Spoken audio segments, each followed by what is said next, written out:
बिस्मिल्लाहिर्रहमानिर्रहीम। Last lecture में हमने मेथड्स को पढ़ा था कि जावा क्लास में हम मेथड्स को कैसे डिक्लेयर और कर सकते हैं और कैसे हम मेथड्स को यूज़ कर सकते हैं।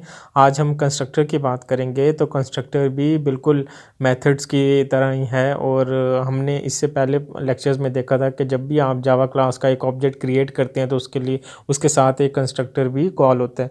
तो कंस्ट्रक्टर बेसिकली हम क्लास के ऑब्जेक्ट को इनिशियलाइज़ करने के लिए यूज़ करते हैं। जैसे यहाँ पे डेफिनेशन में बताया, constructor is similar to a method which is used mainly to initialise object. अगर हम किसी भी क्लास के ऑब्जेक्ट को इनिशियलाइज करना चाह रहे हैं उस क्लास के वेरिएबल्स को, तो हम क्या करते हैं, कंस्ट्रक्टर को यूज़ कर सकते हैं जो कि ऑटोमेटिकली इनिशियलाइज करते हैं जैसे हम उसको क्रिएट करेंगे। तो कंस्ट्रक्टर सिग्नेचर्स में बेसिकली कंस्ट्रक्टर नेम, कंस्ट्रक्टर का जो नाम होता है वो क्लास का नाम बिल्कुल सेम होता है, कंस्ट्रक्टर की कोई रिटर्न टाइप नहीं होती।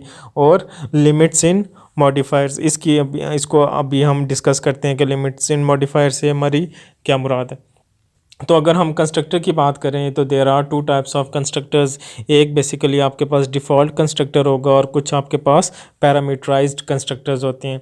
तो अगर हम डिफ़ॉल्ट कंस्ट्रक्टर की बात करें तो इसकी डेफिनेशन सबसे पहले हम देख लेते हैं। तो a constructor which can take no parameters, ऐसे कंस्ट्रक्टर्स जिनमें हम कोई पैरामीटर्स पास नहीं करते उनको हम कहते हैं कि दीज आर डिफ़ॉल्ट कंस्ट्रक्टर। और डिफ़ॉल्ट कंस्ट्रक्टर्स हम कहाँ पे यूज़ करते हैं, जब हम किसी क्लास का ऑब्जेक्ट क्रिएट कर रहे होते हैं तो वहाँ पे हम डिफ़ॉल्ट कंस्ट्रक्टर को यूज़ करते हैं।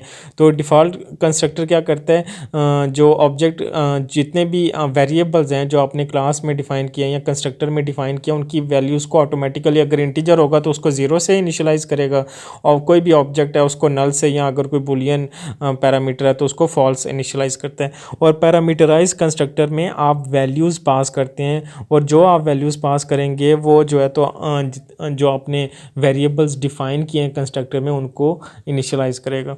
तो अगर हम इसके जनरल सिंटेक्स की बात करें तो जो आपकी क्लास का नाम होगा वही आपके कंस्ट्रक्टर का नाम होगा और उसकी फिर बॉडी आ जाएगी। बॉडी में आप जो मर्ज़ी कोड आप लिखें, जैसे यहाँ पे हमारे पास एक क्लास है ऐड, और उसी ऐड के नाम से हमने एक कंस्ट्रक्टर डिफ़ाइन किया ऐड, और उसके अंदर हमने कोड लिख दिया कि system dot out dot print line constructor, just के एक मैसेज प्रिंट करवा रहे हैं।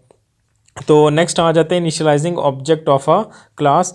तो ये है कि when we create a new object of a class, a corresponding class constructor is called. जो मैंने अभी पहले बात की थी कि जैसे ही आप किसी क्लास का एक ऑब्जेक्ट क्रिएट करते हैं तो उसके साथ एक कंस्ट्रक्टर जो उसका कॉरस्पॉन्डिंग होगा, रिस्पेक्टिव होगा, वो कॉल करेगा।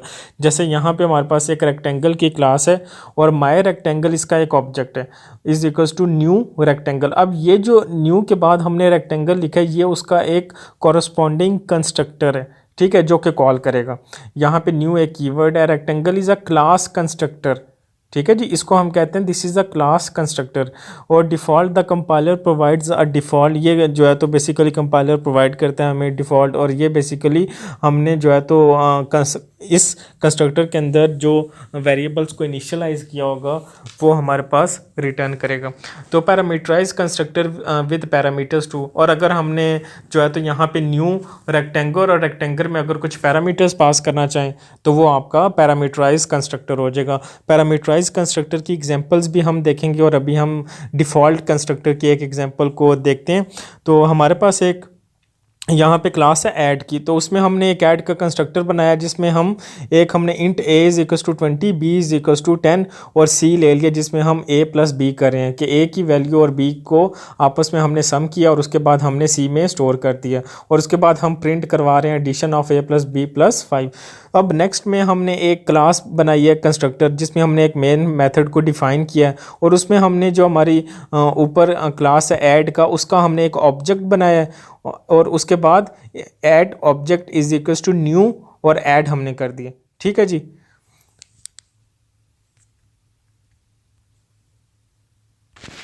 अच्छा जी, तो इसमें हमने ऐड का एक ऑब्जेक्ट बनाया, उसके बाद हमने सिंपल क्या किया है, add object is equals to new add. अब ये जो न्यू के बाद हमने ऐड लिखा है ये बेसिकली उस कंस्ट्रक्टर को कॉल करेगा, और उस कंस्ट्रक्टर के अंदर हमने क्या डिफ़ाइन किया है, एक वेरिएबल, 3 वेरिएबल्स लिए हैं a b एंड c, और a और b को हम क्या कर रहे हैं, बेसिकली ऐड कर रहे हैं और उनका जो रिज़ल्ट होगा वो सम में स्टोर कर रहे हैं।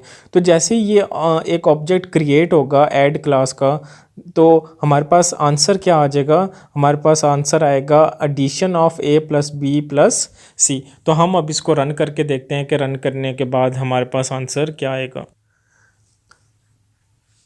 अच्छा जी, तो ये हम ऐड करते हैं। ऐड करने के लिए सबसे पहले हम क्या करेंगे, अपने जो है तो कमांड लाइन में जाएंगे, वहाँ पे वही तरीका जो हमने पहले डिस्कस किया है कि अगर आपने एक किसी भी प्रोग्राम को रन करना है तो आप मेन क्लास का नाम लिखेंगे और डॉट जावा, और उसके बाद आप जावा डब्ल्यू कंस्ट्रक्टर, और उसके बाद देखें कंस्ट्रक्टर हमारा कॉल हुआ है, यहाँ पे आ गया कंस्ट्रक्टर इज़ बिगिन और addition of A plus B is equals to 30, और उसके बाद मैसेज डिस्प्ले करा दिया कंस्ट्रक्टर इज़ क्लोज्ड।